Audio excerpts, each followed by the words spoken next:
এই চিকেনটা বানানোর জন্য আমি এখানে চিকেনটাকে ধুয়ে নিয়েছি। ধুয়ে নিয়ে এতে কিন্তু আমি ভিনিগার মাখিয়ে রেখেছিলাম। এরপর এতে পরিমাণ মতো লবণ দিয়েছি, হলুদ দিয়েছি, জিরে গুঁড়ো দিয়েছি, ধনে গুঁড়ো দিয়েছি আর কাঁচা লঙ্কা দিয়েছি। আর এখানে দিলাম সাদা তেল, ওপরে ছড়িয়ে দিলাম।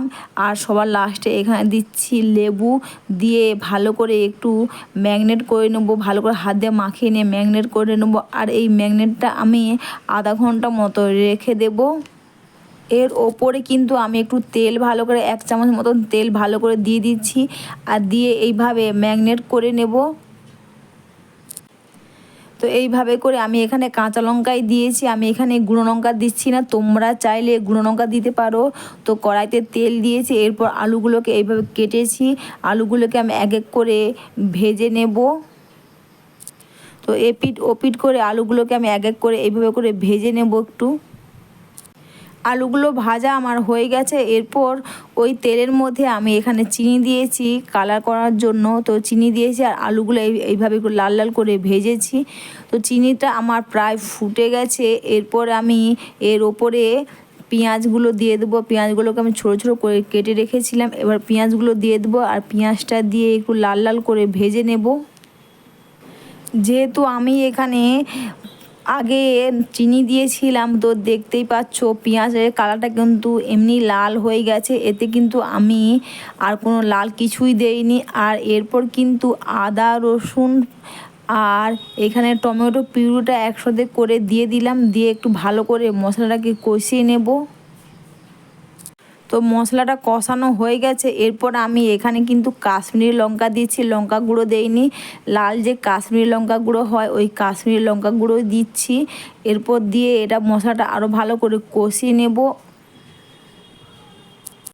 মশলাটা আমার কষানো হয়ে গেছে। এরপর ম্যাগনেট করা মাংসটা দিয়ে দিলাম। এইভাবে এটা নেড়ে চেড়ে ঢাকনা দিয়ে আমি মাংসটাকে ভালো করে কষিয়ে নেব। আর এই মাংসটা কিন্তু ভাত দিয়ে, রুটি দিয়ে, পরোটা দিয়ে খেতেও কিন্তু খুব ভালো হয় আর খুব সুস্বাদু ও টেস্টিও হয়। এখানে আমি আর এক্সট্রা করে কোনো মশলাই দেবো না। প্রথমে ম্যাগনেট করার সময় আমি যা মশলা দিয়েছিলাম পরিমাণ মতন, আর এক্সট্রা করে কোনো মশলা এতে দিতে লাগবে না। চিকেনটা প্রায় আমার কষানো হয়ে গেছে। এরপর ভেজে রাখা আলুগুলো আমি এর ওপর দিয়ে দেব। আলুগুলো দিয়ে নেড়ে চেড়ে নেব, নিয়ে চিকেনটা আরও একটু ভালো করে কষিয়ে নেব। এবার ঢাকনা দিয়ে খুব সুন্দর করে কষিয়ে নেব। চিকেনটা কিন্তু আমার খুব সুন্দর কষানো হয়ে গেছে। এরপর কিন্তু আমি এতে গরম জল দেব, ঠান্ডা জল কিন্তু আমি দেব না, এর উপর গরম জলই আমি দেব। এই চিকেনটা কিন্তু কষা কষাও খেতে খুব ভালো হয়। মাংসটা কিন্তু খুব সুন্দর সেদ্ধ হয়ে গেছে, আলুটাও কিন্তু খুব সেদ্ধ হয়ে গেছে। কেউ চাইলে কষা কষাও খেতে পারে। তো আমি এরপর এতে গরম জল দিয়ে দিলাম, দিয়ে ঢাকনা দিয়ে দেবো। এই চিকেনটা করতে কিন্তু বেশি তেল লাগে না, বেশি মশলাও লাগে না, কিন্তু এতে কিন্তু খেতে খুব সুস্বাদু টেস্টি হয়।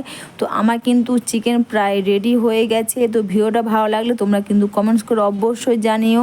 আর সবার লাস্টে একটু দিলাম এখানে গরম মশলা দিলাম, দিয়ে ভালো করে নেড়ে চেড়ে নেব। তো রেডি হয়ে গেছে চিকেন। তো ভিডিওটা ভালো লাগলে কিন্তু তোমরা অবশ্যই কমেন্টস করে জানিও।